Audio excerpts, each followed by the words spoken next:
and, realizing that the majority of the work is within ourselves as parents. Yes.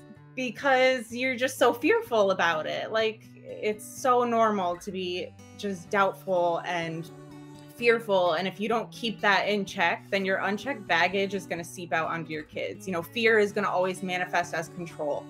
Yes. So if you're not like conscious of that, you're going to start wanting to control them and losing sight of, the unschooling philosophy.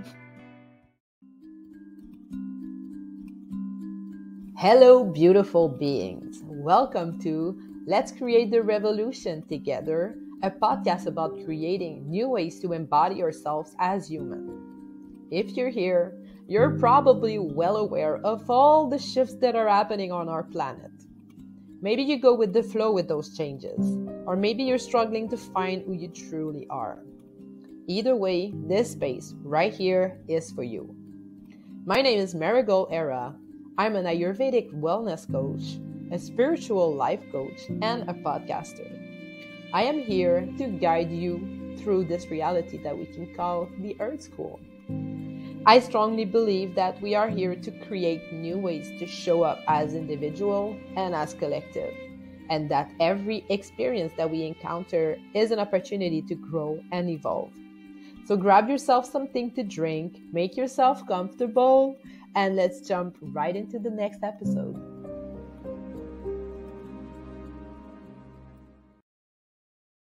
Hello, beautiful beings. This week, we're all about unschooling. As some of you may know, I'm an unschooling mother, and motherhood is very near and dear to my heart. So it's always great to have deep and meaningful conversation with other unschooling parents. Just before I let you take a listen to this amazing episode, I wanted to tell you that I'm gonna be hosting another free workshop for mothers. So if you missed the last one, you'll be able to attempt this one. And if you were at the first one, I invite you to come again because it's gonna be different. So the workshop's gonna be on December 21st. So if you're interested, I invite you to register by clicking on the link in the description down below. And I also wanted to drop a little bit of information about the rebranding of Let's Create the Revolution Together. So I have 3 more episodes with this one to share with you guys before the holidays. And I'll come back on January 11, 2024 with an amazing new version of this podcast. And since motherhood is such a big part of my life, I decided to offer a membership for mothers when I'll launch my new podcast. And as a gift to you, if you come to this free workshop on December 21st, I'll give you a discount on that membership. So simply click on the link in the description down below, or you can also go at marigolera.com and click on register for the free workshop. Have a great listen and an amazing day. Hello, beautiful beings. Today on Let's Create the Revolution Together, we're meeting Marissa McGraw, also known as the Academic Anarchy. She's an unschooling activist and a mother of 5 beautiful children. She used to be in the system, she used to send her kids to school, and then the pandemic hit, and something happened, something shifted for her, and she just made some realization. She's now a leader and a public figure in the unschooling world, and she's very active on TikTok. So if you're curious about her fight, she's at Academic Anarchy X. And of course, all her links are listed down below in the description, so you can always go ahead and click on those. So I want to mention that to create that revolution, we all have our unique ways to show up in this world, right? And it doesn't matter how you're showing up. The only thing that really matters is that you are showing up. And so today I'm very glad to share Marissa's way, and I hope you enjoy this episode. Hi. Hi. I'm so glad you're here. Thanks so much for having me. Yeah, it's amazing. It's always great to talk about unschooling. I've met all kinds of beautiful people, but unschooling is really like my lifestyle. So it's always super fun to meet people that are talking about that. Yeah, absolutely. It is a lifestyle, that's for sure. Yes, it is. All right, so let's start at the beginning of your story because your kids were in school. How old is your oldest? She's 16 now. All right. So she was in 7th grade when we pulled. Um, so yeah, we were your typical conventional family. I sent my kids to school because that's just what you do, right? You don't question it. That's just the norm. And that's just it. You don't question it. It's not something you ever really think deep into. So when the pandemic hit, we decided to do homeschooling just as like a temporary solution, just to kind of get through the complicated mess of everything that was going on. Um, and yeah, so we started out like using a relaxed curriculum. And it was really only maybe a few months, maybe just weeks into that I realized my kids were just kind of like rushing through it. Like they just wanted to get through it. It really wasn't anything meaningful to them. So at some point, I picked up Peter Gray's Free to Learn, and that's really what revolutionized my views. And then the rest is history. I love Peter Gray's outlook because he really comes at it from every angle. So you're getting kind of the psychological, the historical, the evolutionary parts of what schooling really is and what it does and its effect on kids. He provides a lot of statistics, which I really loved.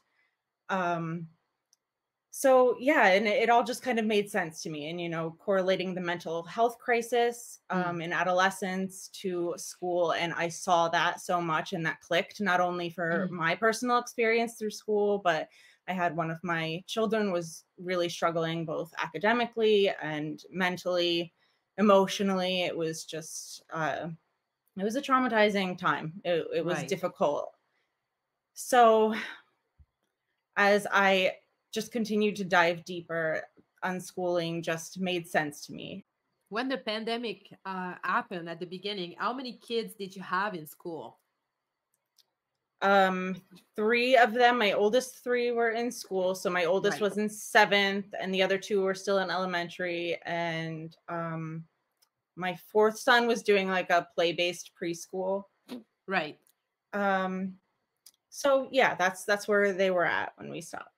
So like how was the shift? Like what happened when you decided to take them out? It was,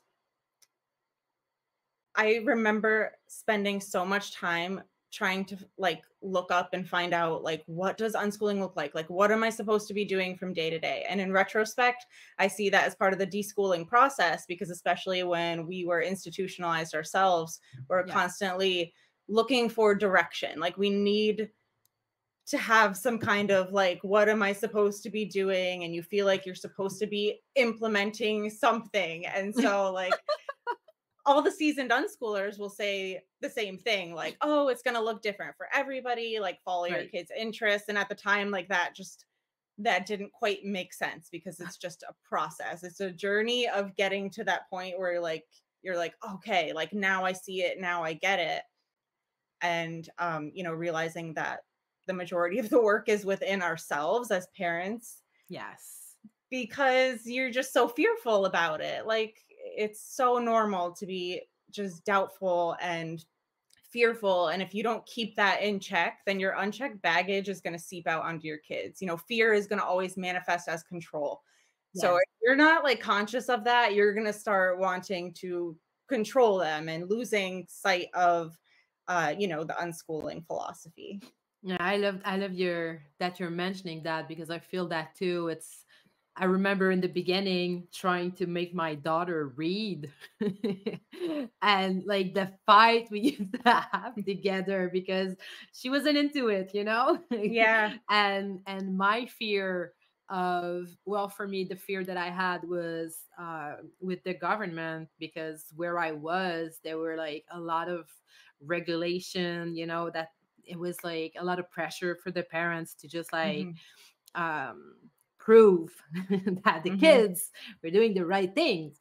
And so like that fear of the authority was like it was showing up, you know, Mm-hmm. and I was like becoming this controlled mother, you know, controlling mother because of that fear. And you're right, a lot of that unschooling process is about fear and like keeping track Mm-hmm. on where we are and not putting that on our kids. Yeah, and even just the fear of judgment from others, because obviously it is a very unconventional path that doesn't make sense if you're Right. not in that world.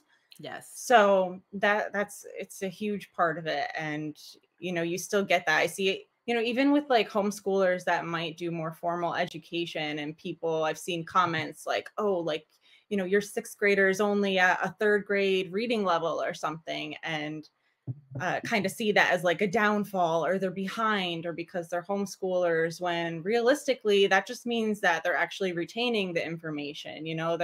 It's okay to be sedentary on a subject Yeah. because you're following your own pace. It's making sense to you. Yes. Yes, I totally agree. Sometimes like I remember when we used to be in Quebec, Canada, and like the person that was like responsible for us in the government were like doing some critiques on what we were doing because my girls were like at high school level in research and like communication and all kinds of stuff. They were super advanced, but in Mhm. the reading level they were really low. And they were like, you're not doing the right thing. And I was like, well, they can't research anything. Right, yeah, because if you don't meet those arbitrary standards, then in their eyes you're behind. Yes, and it was like you're not supposed to teach them to do research until like they're in high school, and I'm like, well, that doesn't make any sense. Like, Yeah.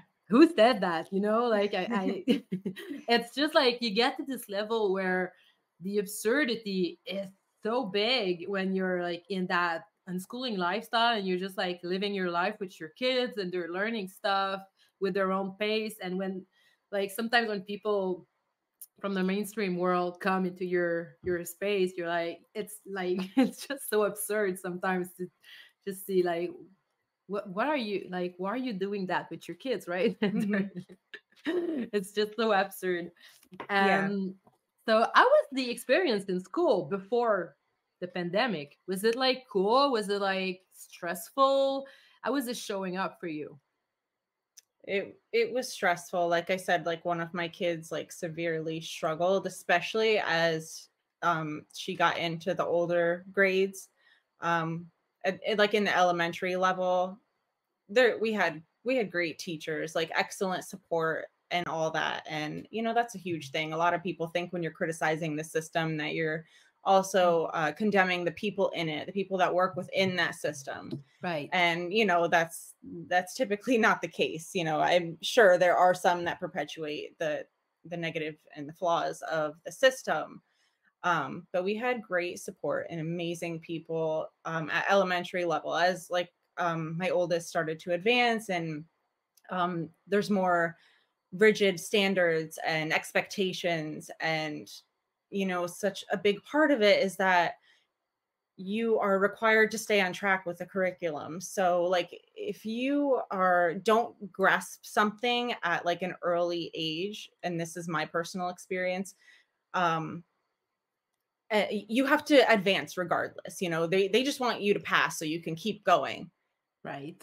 That makes it so much harder as you do continue to advance grade levels, because you fell off so early on Hmm. that you're just lost at that point. And then you're disordered, you're disabled, you need extra support, and maybe medication and all these other things. They're so pathologizing children's reactions, behaviors, their resistance, whatever it is, as a fault of the child, and not looking at the environment, not looking at the expectations, and how kids aren't supposed to fit into those artificial environments. That's Right. not normal. It goes against their natural way of living and learning.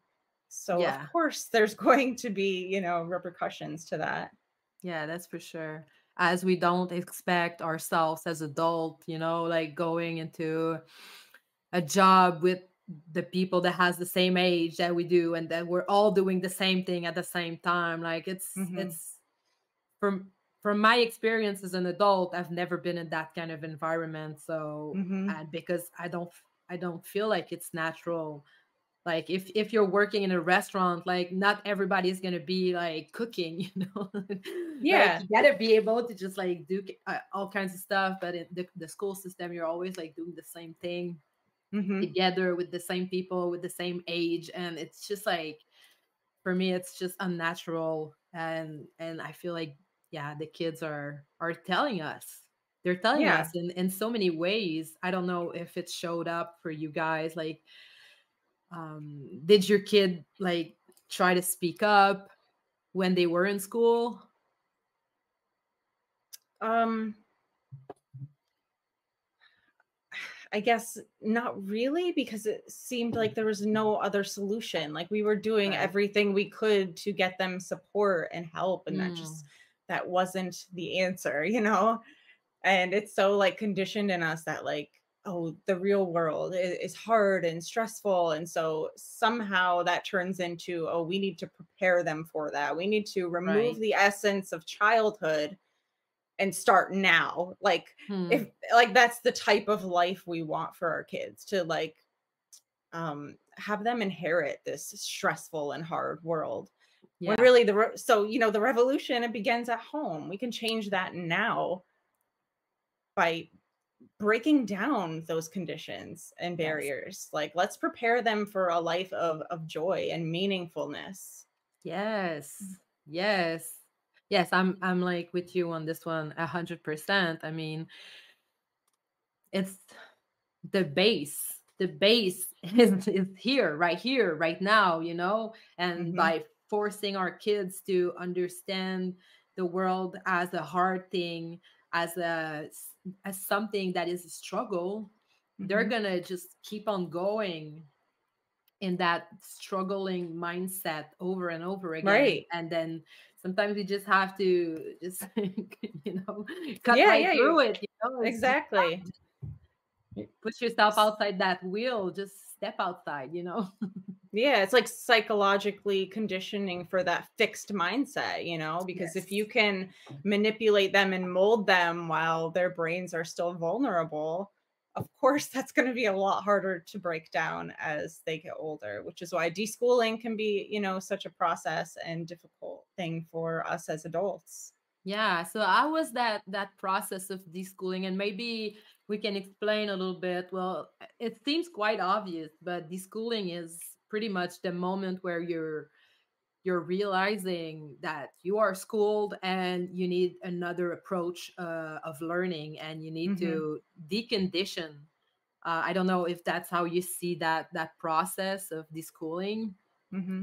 Yeah, Yeah, absolutely. And I think it's a lifelong process. it I is. don't know if I will ever be fully deschooled. And constantly, I feel as myself as like an adult unschooler, because I am learning to live a more liberated life outside of the system. Yeah. And so, yeah, it really is just a process. And like I said earlier, really being in tune to what you're feeling and your fears and keeping that in check. You have to, surrounding myself with others in this lifestyle. I mean, I've made so many connections, and keeping that exposure is so helpful, because then you don't feel so alone. Yes. um, I talk to a lot of people, and it's, everybody kind of experiences the same. Everyone's kind of like lacking a bit of that like community. And Yes. I've found that like online, like finding your people, my people are scattered all across the world. And so it's nice to just keep that, have that exposure and have that community, regardless of where you find it. Yes. Yes, I agree. I agree. We all like not only in the deschooling world, but in everything right now that is like not in the mainstream. Like I feel like we're all scattered in so many areas Hmm. of of what it means to be a human right now, you know. Yeah, And the more we absolutely. show up, the more we speak up, the more we attract those people, and the less we feel lonely and isolated. So Yeah, and that's another thing too, and just my advocacy and how um I've just become a vessel for people to like come to, either to share their stories or to be like just be inquisitive about unschooling, about what it is, or just homeschooling in general, yeah, and to have like an influence on people and to have others start that journey. I mean, that's amazing. I always say if I can just get one person, and so far it's been more than one person. yeah, So that's that's amazing. amazing, because I Yeah. just feel like the more of us that more of us that get on board with this, I mean, I feel like real change can come from that. You know, Yes. for at least for our children's futures. Yes. And for ourselves as well. I mean, like, we're opening those doors as parents so Hmm. that our kids open other doors that God knows what they will be. Yeah. But the more tool we give them, the more amazing those doors are going to be, you know. Yeah, absolutely. So how was the experience of the deschooling with your kids? Um, you know, I still see it show up. It does still show up, and I think it's just about continuing to model, you Yeah. know, and just how you view things. You know, it's not so much as you don't want to get to that point where you're like trying to top down change them or their views. You know, it's just going to be like out of consistency of living this life, and Yeah. you know, them inheriting the values that you embody within your lifestyle. Yeah. Yeah, it's for sure it's an ongoing process. Yes. So was there one of your kids that was, I don't know, that it was more easy for them to make that shift? Or was it hard for them, or was it, yeah. It was definitely my oldest, who was in public school the longest, and seeing the difference now in my two younger ones who will have no public school experience, and Right? watching you know, my son, he's almost 7 now, but like around 5 6 he was starting to learn how to read and how to write and how to spell, and that was just amazing to watch, like from not having any formal instruction. You know, my first kid without any formal instruction is now doing these things, and just to watch it transpire, and just the methods, like the natural methods that he took on. You know, it wasn't in a conventional way. It started out as like typing, and then one day he grabbed a pencil and paper and just so easily just started writing out like it was nothing. I didn't have to instruct him, I didn't have to correct him. And now my youngest is 5, and something he's doing, he's really into like grasping numbers and letters right now. Something he does is like if he wants to say 3, he'll say 2 and a 1. Or if he wants to say 4, he'll say 2 and a 2.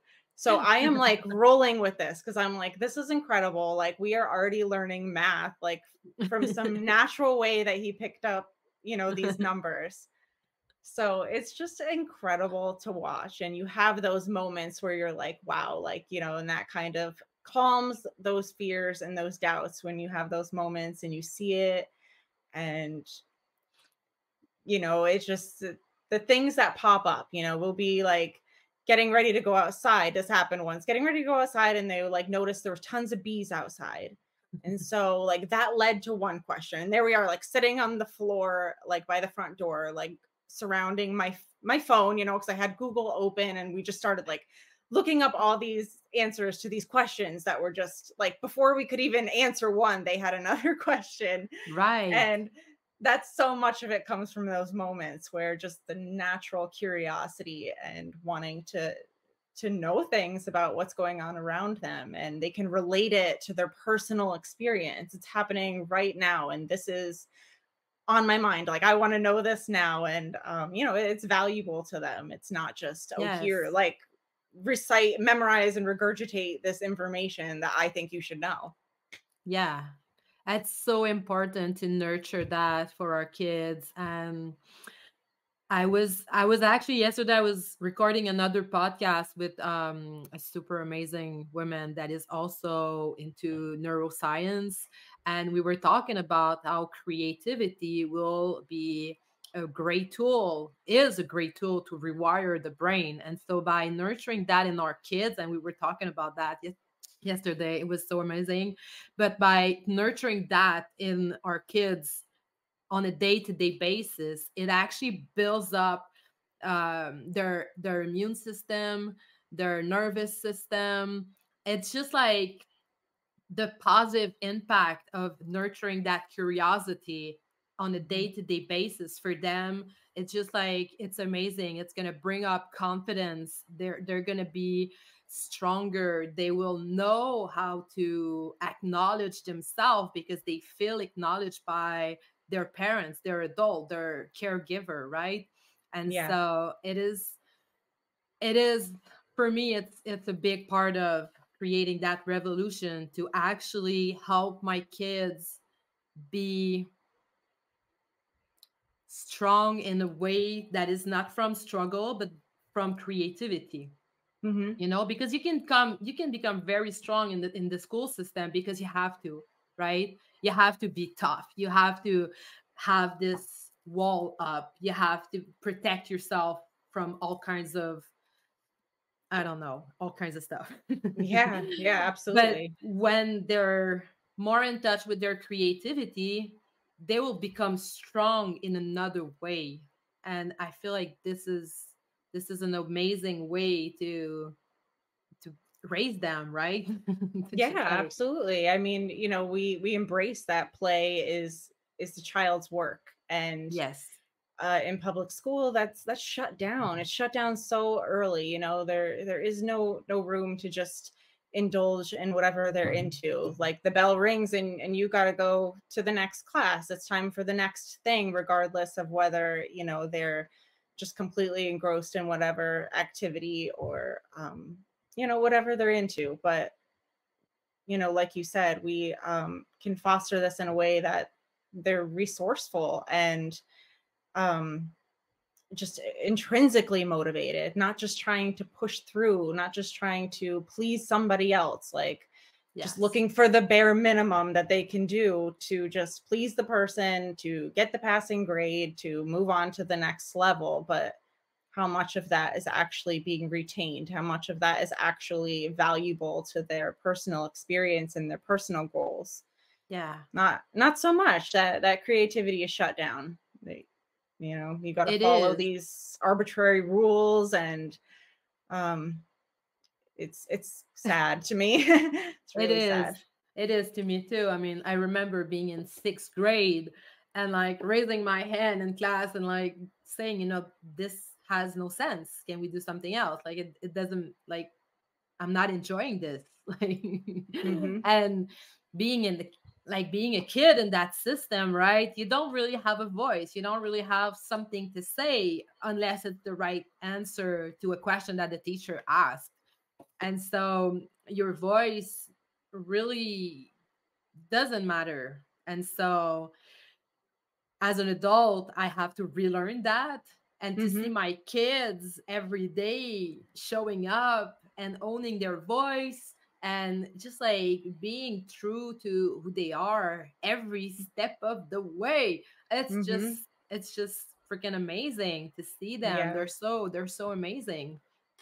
It's just Yeah. like, and everyone that I've talked with that is unschooling can talk to that. Like, I feel like this is the experience from pretty much all the unschooler, to see their kids like grow up in a way that feels right for them. Hmm. It's just, Yeah, and it's a lot of us have something that else. personal experience, and that was me. I was one of those kids who fell beneath the cracks. Like I was the just needs to apply herself kid. Yes. um and it was just dreadful. Like I just feel like, like you said, I'm like reclaiming my learning experience now in adulthood, and so much of it, like things as simple as fractions, which I never like. Math was my severely struggle area.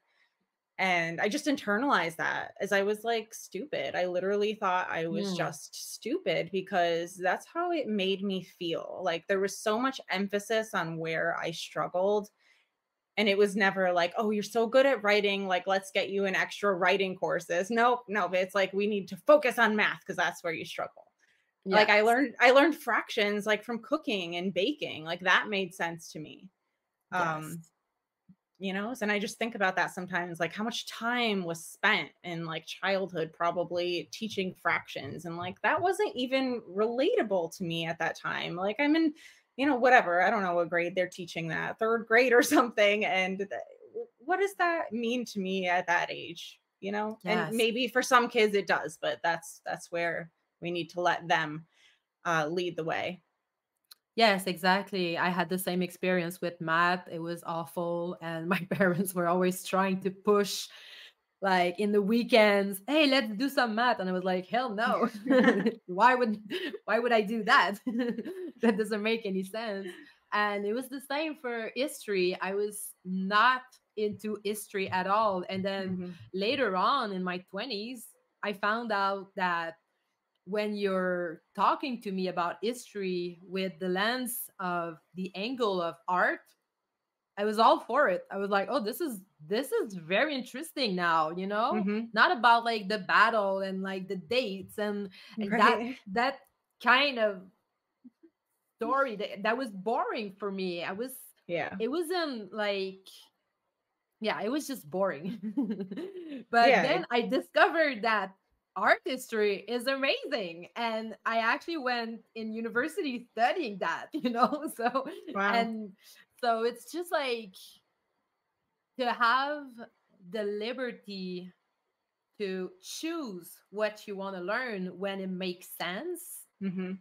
It's a whole game changer, right? Because you Yeah. actually learn it because you're not forced to. Right, and how bizarre that, like, in school, like, you're required to master every subject, you know?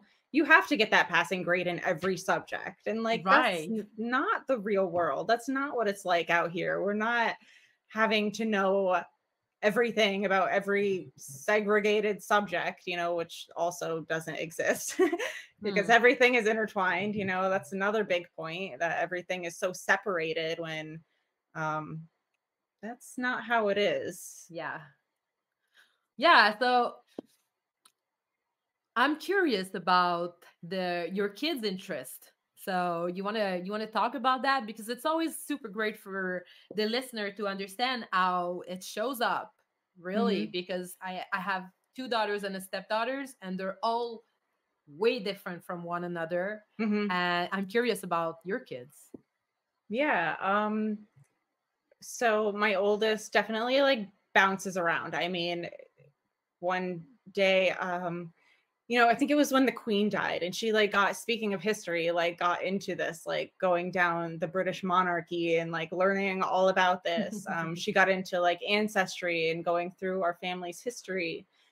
We took on a project together of starting our own, like, e-commerce business, which was an awesome both, connecting experience for both of us and learning process, Nice. and taking on entrepreneurship and something that she is interested in.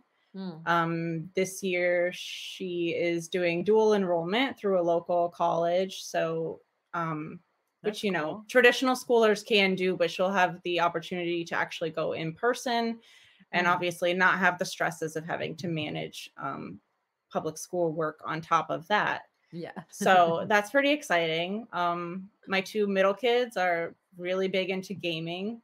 Well, my three middle kids, all big gamers. They love Roblox. They love Yeah. um, Geometry Dash, Minecraft, all that sort of Yeah. stuff.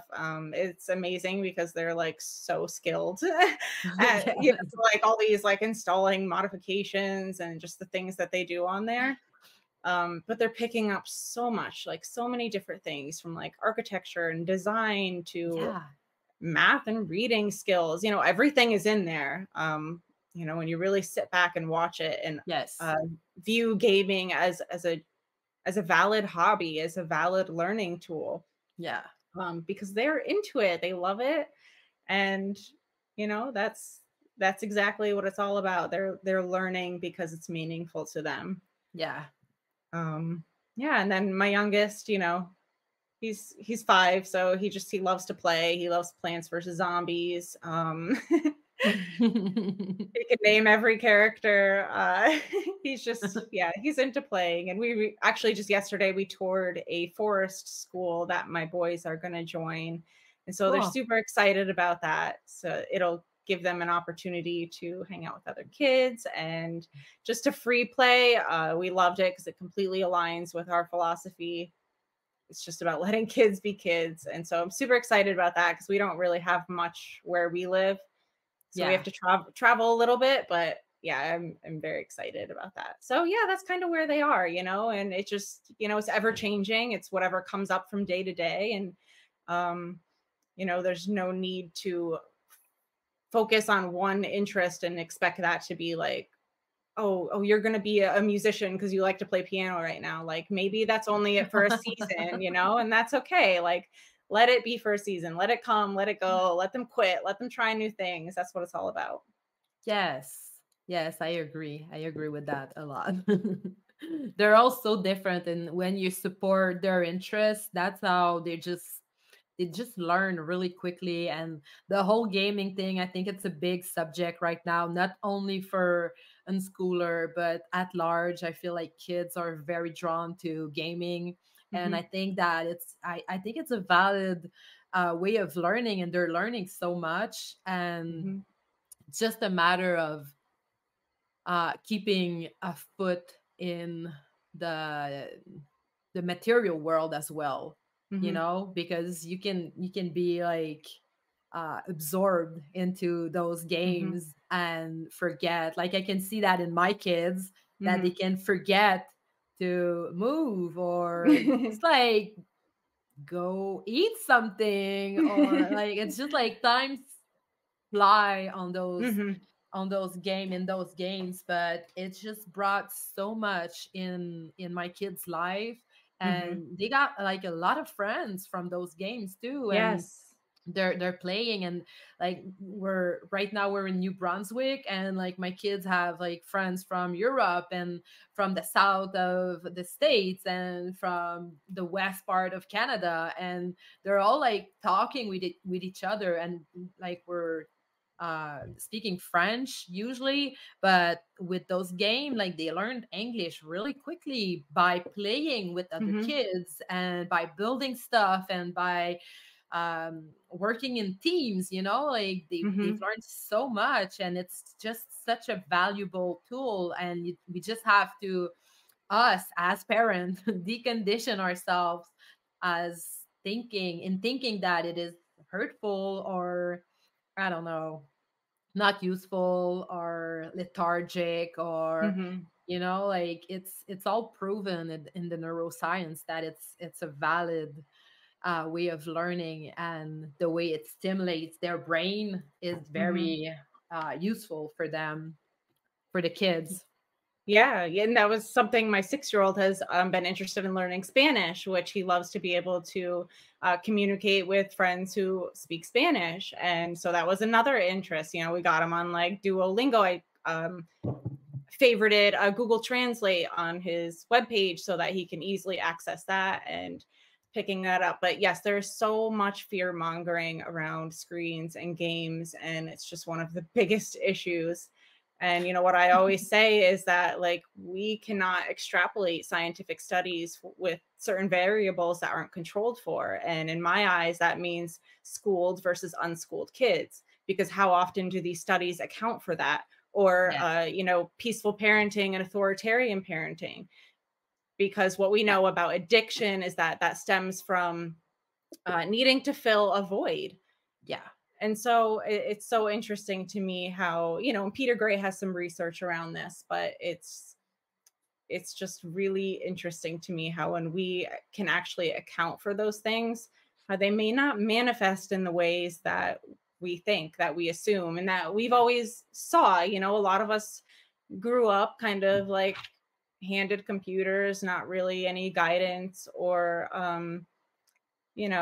interaction. And so, a lot of people saw either themselves or people they knew kind of develop negative habits or relationships with screens. Yeah. And so, I know Dana Martin always said rules are a replacement for connection. Like, you don't Yes. want to do that. As soon as you get into restricting and limiting, you're going to exacerbate the very thing that you're trying to prevent, Yes. you know?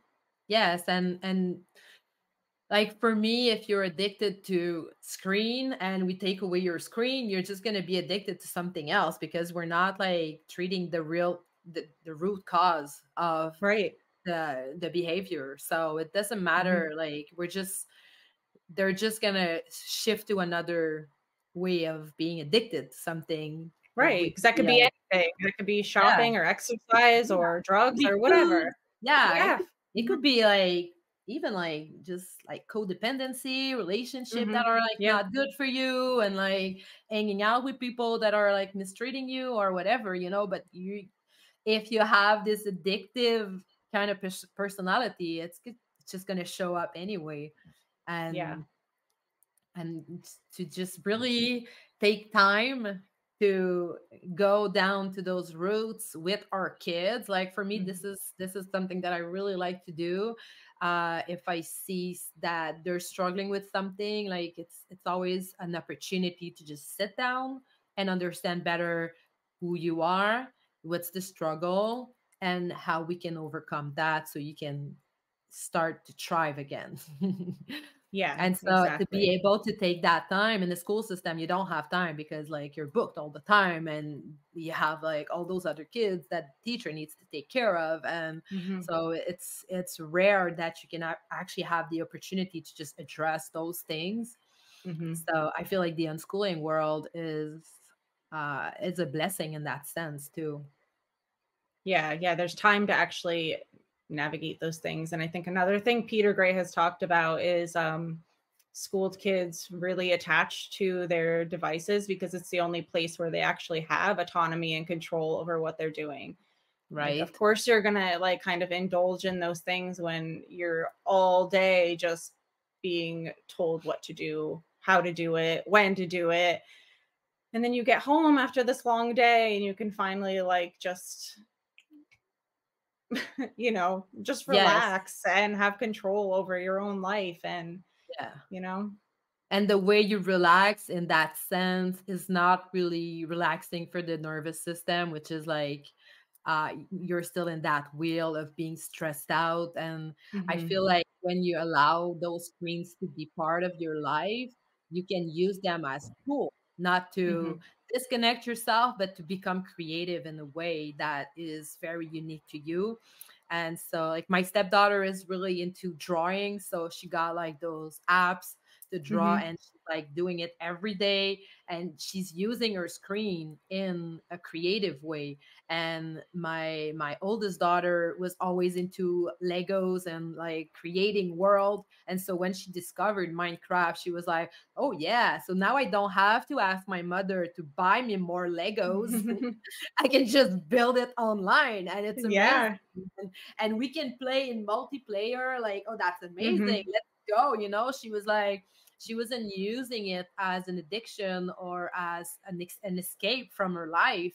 She was Mhm. using it as a tool to be creative and to connect with people in an interest that she has forever. She had that interest forever. So Yeah, yeah, it's become like an involvement of play in childhood where they can play together. They're on, they'll be on FaceTime together playing or, parallel playing. My kids have like their PCs like next to each other. So they often are together on a game and interacting, with each other, with other kids. And it can be a really connected and good experience. Like the real world, yes, has lots of dangers and scary things. So does the internet world, but we have to learn how to navigate that in a safe and healthy way. And if we exactly. prevent our kids from doing that now, what happens when they're out of our reach, when they're out of our guidance? Like they're not going to know what to do. They're not going to know how to safely and healthily navigate those tools. Yeah, yeah, exactly. Um, I had. Oh yeah, I wanted to talk about because I've seen your TikTok. I've binged them yesterday all day. I was like, oh, she's talking about this. Oh, she's talking about this. Um, and you are in Pennsylvania, I think. Yep. Yeah, Yes. and I think you said that there were like some laws over there, so you have still to I don't know, interact with governmental institution to check Yes. in. And so how is this going? Yeah, we're in one of the most strictest states as far as homeschool regulations go. And prior to being in Pennsylvania, we were in New York, which is also one of the strictest states. So Mhm. it's not bad, it's manageable. It can vary between school districts. Some people might run Okay. into more complications with the districts who might overreach and try to, you know, get into what they don't need to be involved in. But as far as our regulations go, there is some standardized testing that's required in third, fifth, and eighth grade. Um, so they have to do it. It's untimed. It doesn't matter. Nobody sees the scores other than our evaluator. And so in Pennsylvania, we're required to have an annual evaluation by a certified evaluator. Thankfully, we have a plethora of unschool friendly evaluators, we call them. And these are just people who understand the unschooling philosophy. And so they can evaluate us through that lens. So that's really helpful. It's been super easy. I haven't had any issues with it. I create my portfolio online and just like, just include lots of pictures, lots of captions, what we were doing. And that's basically it. It's really not bad. New York was a little bit more difficult. You have to submit quarterly reports similar to like a report card. Yeah. And so it can be conflicting because with that you're breaking it down by subject, which I always found hard because like we discussed earlier, like it's not really subject segregated. Like we could be doing one activity and cover math, reading, and science all in one. Yeah. It's just a learning process. And so I try to help others, who are just starting out because it's really intimidating at first. Yeah. Once you kind of get relaxed with it and understand how to go about it in a way that still can, make unschooling achievable, it's not bad. So, anyone listening out there that's in one of these states, like it is completely achievable. Like it feels super overwhelming at first, but it's just another learning curve and it's totally doable. It's been pretty easy to get through. Of course, a lot of us wish we didn't have to, jump through some hoops, but overall it's just an extra step we take to live this life. We keep red flags off our back and just do what we got to do for now. Well, I'm so glad that you're writing this quite easily because I feel like this can be a part of why people would be scared of this lifestyle. Hmm. Yeah, because the Um, question always is like, oh, well, like what about math? Or they yes. might even just view the state requirements in a very literal sense. Again, you have to view it through an unschooling lens. And of course, having these evaluators who understand the philosophy is extremely helpful because then, like for instance, with reading lists, for somebody just starting is like, oh, like my kid doesn't like to read books, but through unschooling, we see reading happening in so many other scenarios in life. Yes. And so we can chart that. And that's part of their reading. So even if they're not conventional book readers, but they're reading Minecraft quest logs or, whatever. There's a million different ways that they're reading that isn't through books. And so we can do that. We can use those things and it's completely valid in our evaluations. Well, that's cool because for Yeah. us it wasn't like that. So I'm so glad for you guys that you can actually incorporate those kind of learning because it's true. They're learning to read. Like my oldest daughter actually went to school for 2 months, but she never went other than that. And for 2 months because she wanted to try it out, she wanted to see if I was telling the truth about the school system. And she was like, you know what? I kind of want to try it because it's your perspective on the school system and I need to have mine. And I was Mm-hmm. like, all right, let's do it. And so she was in second grade and she went to school for for 2 months. And after 2 months, like at the beginning, she was really into it. You know, we went Mm-hmm. shopping and she Yeah. was like buying all those pencils and she was like writing her names on them. She was like very involved in the process. Like, you know, Yeah. she was pumped Mm-hmm. like as an unschooler, you know, like they're always like super involved in every process. So she wanted to go in school, so she was involved in that process. Yeah. And at the beginning she was like, oh, this is so cool and I like it, and this is so fun and this is new. And then like as the weeks were like getting on, like she was like, well, you know, we're doing the same thing every day. And I was like, I was trying to encourage her and I was like, so what did you learn today? The same, you know. She was like, and she was getting like a little depressed and she was like, yeah, that's not that, like she was like, that's not cool. And then we got to the teacher, like when we're meeting the teacher, and my daughter wasn't really good at reading at that point. And so the teacher was like, you know, like you did some very cool advancement, but like you're here and we need you here, so like you gotta pump it up. And she was like, hell no. She was like, I'm doing my best and it is still not okay with you guys, I'm out. Mm-hmm. Like she was like, this is it, like it's not happening for me, this is not cool. And so we took her out of the school system. And it was just so amazing for her to go through that and to actually experience it as an unschooler. Like for me, she wasn't going to school in that sense. Mm-hmm. She was going as an unschooler and she wanted to experience that. And so yeah, so it's all about supporting whatever comes up for them. Right. Your choice. Yeah, that's the foundation, right? Is honoring their autonomy and their choice in the matter. And yeah, that's a big misconception. It's always like, well, what if they want to? And it's, for most of Yes. us that understand the true philosophy, know that, well, we support it. We might discuss what it means, especially if they're Yeah. young or haven't ever experienced it, like what it entails and stuff like that. But um ultimately, I mean, my oldest considered going back this year, and I have very strong and biased opinions on the school system. But you can have a strong opinion and not impose that on your kids. We're going to be supportive no matter what they Yeah. want to do, because they know they can always come home. Like, it's not like Yeah. they're being coerced to go. And we're not saying, oh, you have to stick it out if you go. Like, it's like, all right, try it out, you don't like it, come home.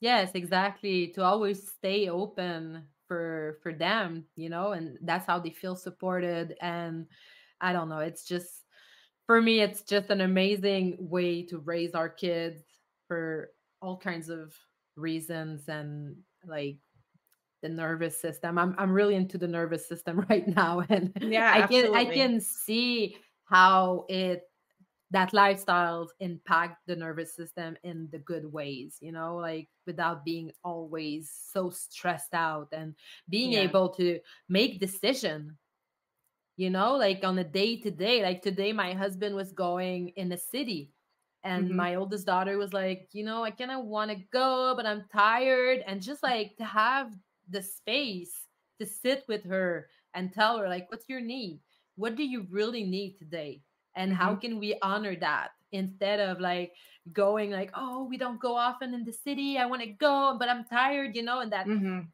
just take the time, and that lifestyle allows that for everyone. And I feel like this is, well, this is why I love I love that lifestyle a Yeah. lot. Yeah. I mean, unschooling is synonymous with peaceful parenting. And I'm also a big parenting advocate for non-coercive collaborative parenting. And Yeah. it's so in tune with that and what you're talking about with the nervous system. And I can really relate that to parenting styles and how we are cultivating that emotionally sound nervous system to where we're not lining their neural pathways with fear and anxiety and stress, because that sticks forever. That's going to store inside the body, and it's going to manifest in other ways throughout adulthood. Yes. We can Yeah. change that now. It doesn't have to be that way. We can start it now and make sure that we're organically cultivating this natural, healthy way of living, so they're not left in adulthood trying to figure it all out and do all Yeah. this healing and inner child work, hopefully. Yes. Yes, that's my hope too. And without putting too much pressure into it. I remember at the beginning, I was like, they're gonna be so like, like they're gonna be like so equipped, like they're not gonna have to go back to their freaking childhood like we have to, I was yeah. This Yeah. is so funny to look back at those times. But now I'm more like, let's create something different, instead of like putting any pressure on them. And I think it's part of the deschooling part of this lifestyle, because at the beginning you're still in your old ways, and Hmm. and you just have to be patient with yourself, because the more you commit, the more it's gonna be easy. Right. Yeah. We're not perfect. I'm still learning through the things that I'm sometimes preaching to the choir. Sometimes I'm helping other people with things that I'm working on too. Yeah. And that's okay. I don't think it's about being perfect. I think it's about being conscious. And Yes. that's something else we're modeling to our kids, how we apologize when we mess up, or um, how we just can work through things as a partnership and not as an authority figure. Yeah. Yeah, I love that. I love that. Partnership is such a big part of unschooling. So, what would you like? Let's end up on like, what kind of advice would you give to people that wants to start this lifestyle? It might be kind of cliche, but I guess, trust the process. Like, there's going to be so many times where that fear and that doubt is going to creep up, and you're going to want to stop it because it's uncomfortable. Those feelings are uncomfortable to sit with, and you're in charge of somebody else's well-being. You're small human, you are responsible for how they end up, essentially. And it's it's just about doing that work within ourselves. It's all us. Don't try to change your child. Don't try to manipulate their behaviors.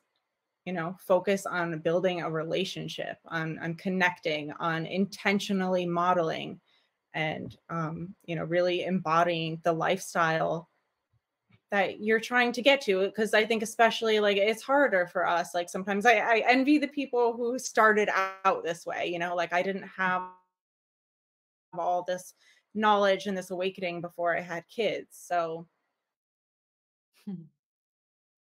you just have to trust the process. Yeah. Yeah, I agree. Thank you. Thank you, Marissa. Thank you so much for sharing your experience with. Thanks so much for having me. Yeah, it's amazing. I love how we can actually start that revolution with our kids.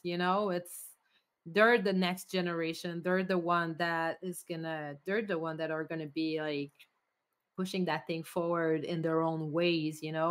And I feel it's amazing. The more, as you said, the more of us that are stepping up for our kids, no matter how, um, the more this revolution is happening.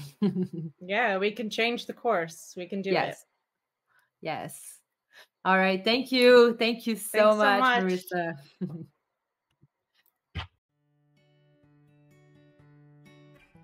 Hey, you guys.